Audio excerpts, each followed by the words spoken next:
Hi, my name is Jim McMahon, and what I want to get on here and talk to you about tonight is a little bit different than kind of what I've been saying in the past. And these couple of last videos that I had a brother actually reply to one of my videos, and in the video, I made it sound like I was being critical of my own pastor, which was not intentional. But when I went back and I looked at the video, it did seem that way because it was talking about something specifically that he had said. Now, I didn't name him, and I'm not going to do that. But either way, I just went and apologized. I pulled down the video.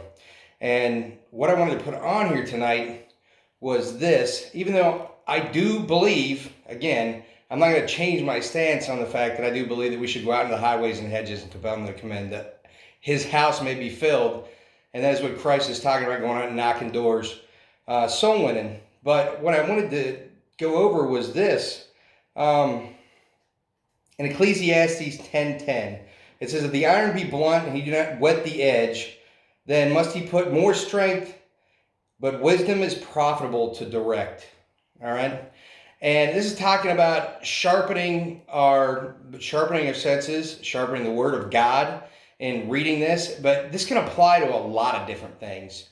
So let's look at it prospectively. When I walk into a dark room and my eyes acclimatize to that room, I eventually I'm able to see things and discern the area around me based on the small amount of light that I have. So if we're going to look at this situation prospectively and something that's more complex than what I've previously just been talking about. Now, I do believe that we should go out and we should soul win until the end of the world. Jesus Christ says, "Lo, I'm with you always, even until the end of the world." So I do believe we should absolutely do that, and the Bible it shows us to continue to do that.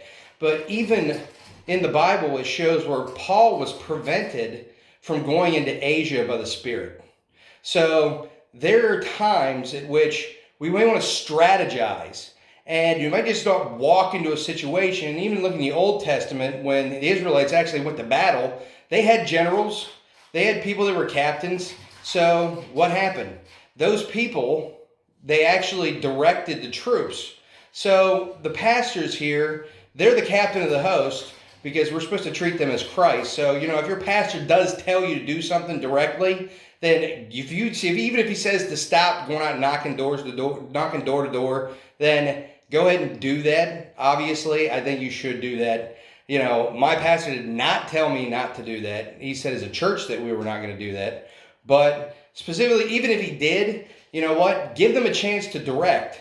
And obviously, when you walk into a situation like this with what we have right here, which is new to us, again, it's not new to the world in general, but to us as individuals, it is new. Now, I do believe this is going to be the new normal. This is going to be a precursor to them establishing eventually this one world government. And each step we go into this, and prospectively, again, we look at this, every step, they're moving towards the same goal. It's never not moving towards that. And what I mean by that is every step in society, we may take a little bit of a step back, but what I'm saying is progressively, when you look at it along the curve, it's always going to move toward that one world government, because that power and control, the wickedness of this world desires for that to be centralized. That's why we have independent churches, because therefore, when you have independent churches, even if one church becomes corrupt, it doesn't end up corrupting the rest of the churches, because a little leaven will leaven up the whole lump. And if everyone is pushed in together into this, then it's going to end up corrupting everything. And that's the same way with the one world government that's going to be established. So as the individual pastors out there, you shouldn't be overly critical of these people. And I would say don't even be openly critical of them. If you're going to talk to them as individuals. You're supposed to treat them as a father. So therefore, if you look at it like that, then just like anything else, and like I'm saying, when you walk in a room, you just don't start running around. If it's dark in that room, you can't see what's going on. So you want to have a chance to strategize. That's being practical here. Now, I don't believe we should ever stop soul winning door to door. But if your pastor does tell you to stop doing it for a short period of time, then there should not be an issue with that. And no one should be, again, overly critical of someone that is doing that. Because in different areas of the country, there are different places where this disease, this COVID-19, is more rampant than others. There may be people that are more scared within the church. So he's dealing with a lot more issues than just, hey, go out there guns blazing and just knock it all down. Now, if you're in an area where, and if a pastor does want to do that and that's where their church is and that's what they're going out and doing, there shouldn't be an issue with that either. Again, I say that I believe personally that we should go out and compel them to come in. So, that is something that I personally believe that we should do. But again, it doesn't have to be to go out guns blazing. I mean, David went into battle with Goliath. He went in with a stone and a sling.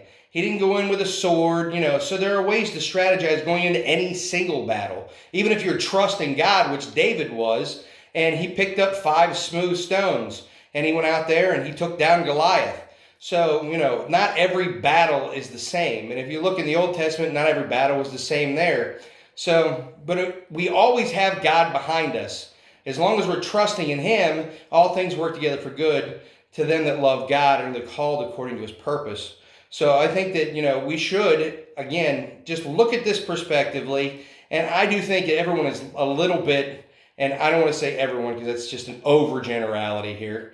But, a lot of people in this world just looking out there are losing their minds over this. And I really just think it is a big overreaction.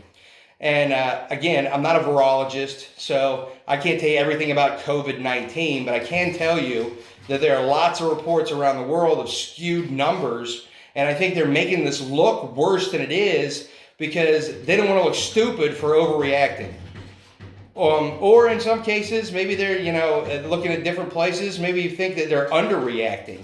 I don't know what anybody's personal perspective is as an individual out there. I know a lot of different perspectives that I've heard from other people, but you don't know everybody's perspective on this.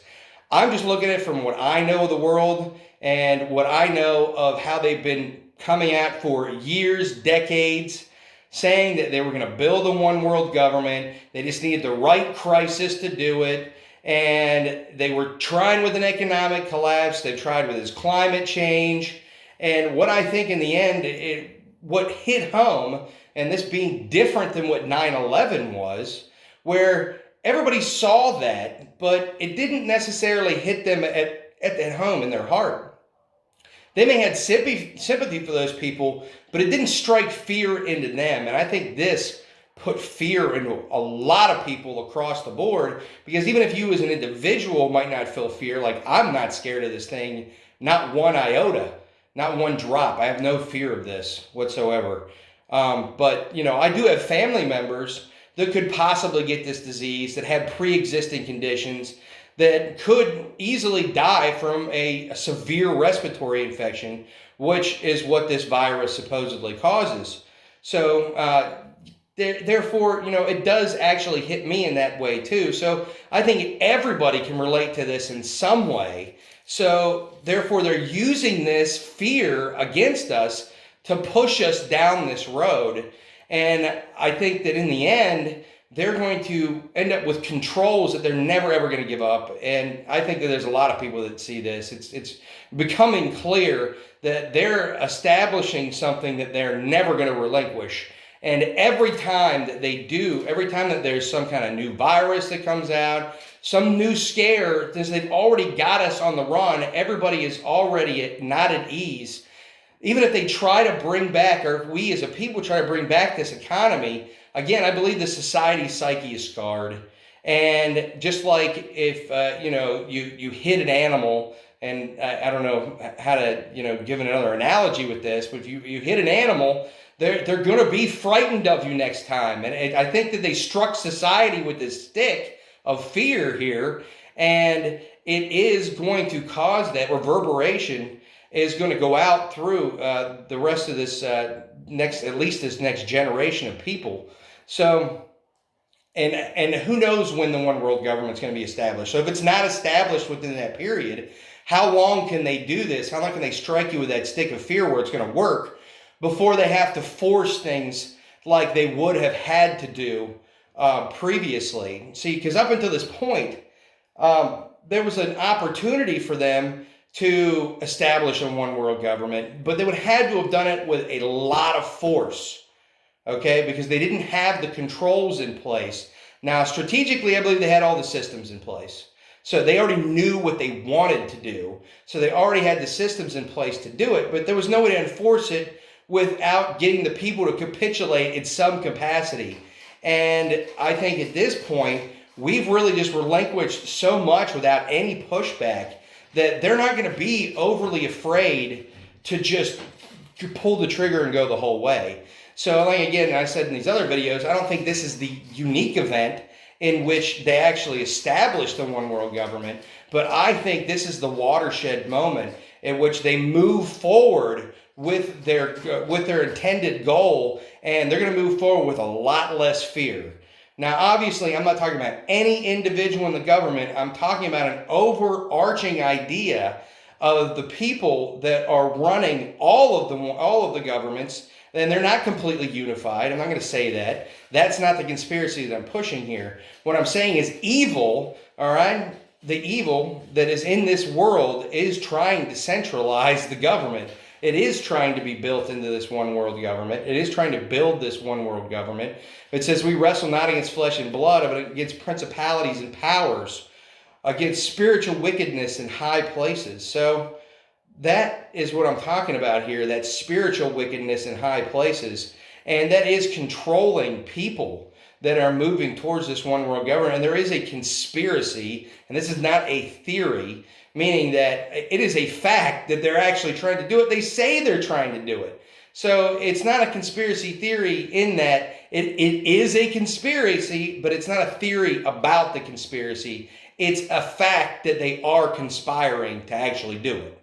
So how they're going to do it in the end, you can't really say definitively at this point, but I think that this has given us a good look at what it is that they're going to try to utilize in the future to move us toward this goal. And if you understand the diffusion of innovation, and I studied communication in college, and I'm not going to say that I'm some kind of expert, and I really haven't really looked back into it recently, but just the idea of using these opinion leaders out there in the world, and they're just shaming the people for the non-social distancing. If anyone comes out and says anything that they consider to be offensive, before everything was just racist and misogynist, and now it's for the safety of every single individual out there, so it doesn't even matter who that it is, that if you're not socially distancing yourself, if you're not quarantining yourself, then you're horrible, you're a bad person.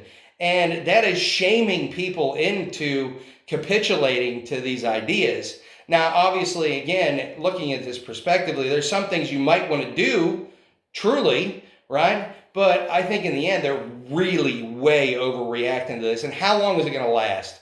Are they talking about 2 weeks? They're talking about 30 days. They're talking about this thing lasting as long as 18 months. And regardless of whether you look at whether we deserve it or not as a society, I'm not looking at whether or not we deserve it. I think that if God is putting a plague on us, then obviously as a society we deserve the plague. But I'm looking at prospectively and how it's going to end up playing out in the end. Is it going to destroy the economies? Not whether or not we should have them destroyed. I believe there should be a financial reset. But if you look at the financial resets that we've had in the past, what are they? How do they actually work? Well, like if you look at the 2008 financial crisis, what did they do? To fix the problem of the collapsing debt, because they were unable to pay for it. People were unable to pay for this debt that they had already accrued because they were given credit that they couldn't afford. And when they overburdened the banks who had actually made bets, they hedged their bets against and hedged their bets against and hedged their bets against this in insurance policies and everything else, where the insurance companies were going to go bankrupt, the banks were going to go bankrupt, everything was going to go bankrupt. So what did they do? They quadrupled the debt to cover the influx of the collapsing credit accounts. So you can only do that. It's just like kiting checks. You can only do it for so long. And eventually you're writing a $50 trillion check to cover a $100,000 loan.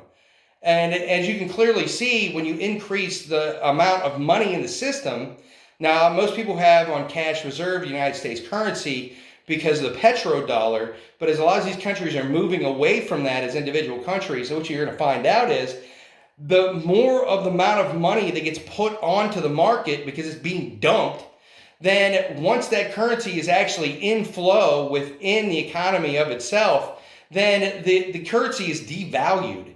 And when you have devalued currency, you end up like Germany after World War II, where it's a wheelbarrow of money for a loaf of bread or a cup of coffee.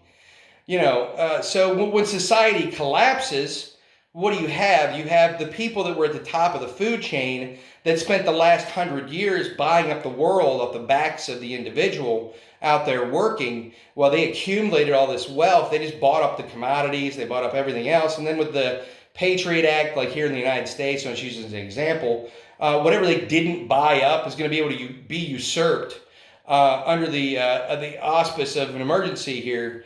So we just look at it prospectively, and where does this end up? If we do collapse into this, eventually I think it will lead into this one world government. So where am I really going with this? Who's benefiting from it? Like right now, the stock markets are down, and even some of the commodities went down. Silver and gold went down a little bit. But who's buying it up? China's buying it up. They're actually benefiting from all of this. And I'm not directing anything conspiracy wise to that, but it's definitely something to just look at and like, what's going on here? But where does this all end up? Where do we all end up? All right. Now it tells us in the Bible in 2 Timothy, it says not to entangle ourselves with the affairs of this world. So I'm not going to entangle myself with it specifically, but it doesn't mean I'm not going to look at it, because it is going to affect my daily life. Because if you're going to strategize, it's the same thing I'm talking about with the pastors and with us as individuals in our daily lives, just how we're going to act with whether we're going to have a job next week, whether we're going to be working, whether we're going to have income to pay our bills. So at this point in time, again, if I'm not told not to go out, and again, no one is telling me not to do that. So if anyone watches this, I know that no one is telling me not to do that. So, if someone does tell you not to do that, then just, again, if it's your pastor, I'm not just telling some random guy on the street, then obviously take a step back and take a breath. It's hard for me to not go do that, but if I was told not to go do it, I'm not going to go do it. At least prospectively for the moment, while everything gets hashed out here. So again, don't be overly critical of pastors, but as individuals, obviously you look at this in society and yourself, everybody needs to just take a breath here, because I think this is taking the air out of the room for a lot of people. I know. That's all I want to go through tonight. So thank you for your time, and you have a blessed day. Amen.